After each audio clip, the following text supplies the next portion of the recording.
Samedi 25 novembre 2023. Méditons chaque jour la parole de Dieu à travers ses évangiles.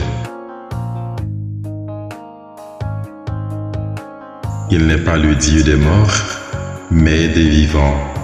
Luc, chapitre 20, versets 27 à 40.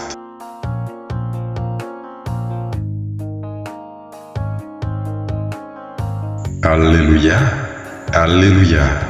Notre Sauveur, le Christ Jésus, a détruit la mort. Il a fait resplendir la vie par l'Évangile. Alléluia. 2 Timothée, chapitre 1, verset 10.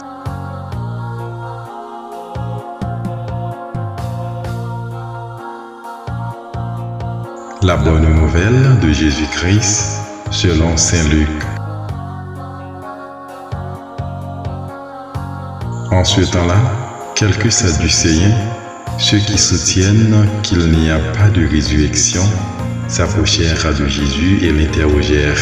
« Maître, Moïse nous a prescrit, si un homme a un frère qui meurt en laissant une épouse, mais pas d'enfant, il doit épouser la veuve pour susciter une descendance à son père.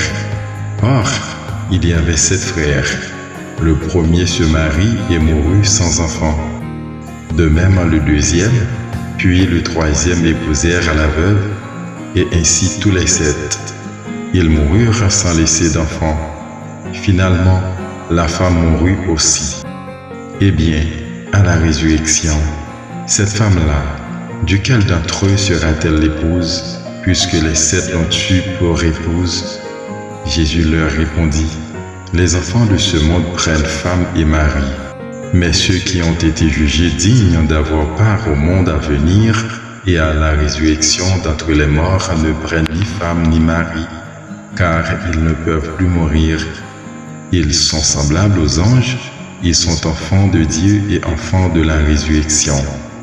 Que les morts ressuscitent, Moïse lui-même le fait comprendre dans le récit du buisson ardent, quand il appelle le Seigneur le Dieu d'Abraham, Dieu d'Isaac, Dieu de Jacob.